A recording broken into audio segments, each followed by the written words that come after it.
Hello, my name is Vladimir. In this video, we'll try to prove why, in our opinion, comprehensible input is a utopia. But first, let's go over the definitions. Utopia, an imagined place or state of things in which everything is perfect. A good example is communism, when everybody gets their equal share, regardless of how much work they put in. Translation: when there's a person who's sitting next to you who does absolutely nothing, while you are doing all the work, and at the end of the month, each of you get the same salary, there is absolutely no incentive for you to continue to work hard. That's why every communist system has failed, unless they adopted some free market conditions into their economy. Now, comprehensible input definition is language input that can be understood by listeners despite them not understanding all the words and structures in it. And that's absolutely true. It is described as one level above that of learners if it can only just be understood. And the second part of the definition that I'm having a major problem with. Because comprehensible input, just like communism, is a utopia. Because of the one-to-many classroom settings where one teacher is trying to provide foreign language learning to many students who don't speak it. It's the opposite of what naturally happens when you go study abroad or traveling, when there are many people who speak a foreign language and there's only one or two those that are learning it. So when a teacher is engaging the student or each student individually in the classroom, and let's face it, some of the students are more advanced, some of them are falling behind, because we all have different capabilities of how fast we can learn a foreign language. So when they're targeting an advanced student, everybody else gets disengaged and even feels frustrated when the teacher is redirecting their attention on those that are falling behind. Because then they feel very uncomfortable, and at the very same time, the more advanced students feeling bored.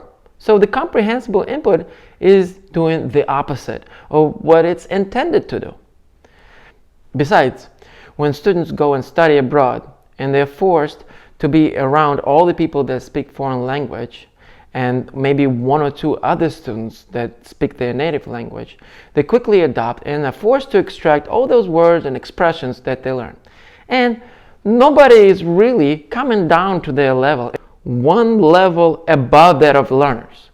They are engaged in a natural conversation, and the learner or the foreign student is forced to learn and adopt without them coming down to your level. It never happens. So I hope with this video we were able to debunk comprehensible input as utopia. And you're probably asking yourself a question: what now? What else can we do? Yes, the odds are stacked against us. There's only one of me and many students. What can I possibly do? Well, some schools are already using our platform to connect their students with their peers abroad, where American kids teach English to those kids in Peru, Guatemala, Brazil, Japan, France, or any other country for that matter. And in return, those students teach American kids that native language. If you are interested, please click this white line and you'll be able to see a 2-minute explanation video of how it works. And it actually does, because we're able to converse for 50 minutes one-on-one. That's something that you're not able to do in a classroom of 5, 10, 15, 20, 30 students. There's no chance a student has with that many classmates to converse and actually improve his conversational ability in the classroom. And that's a quote from one of the teachers who are proctoring lessons in Fishburne Military School. Please watch full video by clicking another white link. Now, we understand that this is a radical idea, and can the students actually teach each other? And the answer is yes. They are actually learning how to write essays. They're applying to universities. They're passing SATs and ACTs. They're much more in tune with the grammar of the native language than an adult would be. Besides, our platform, with the help of AI, prompts them how to explain those mistakes. And it generates automatic personalized content homework that is very useful. And speaking of which, because the learners who are acting instructors are required to transcribe what the learner says. You get that transcript and you can see what was retained from your regular classes, what the students are able to apply, and what are remaining to be the gaps. And you can devise or rehearse those gaps and maybe change some lessons and to repeat some of the things that were misunderstood.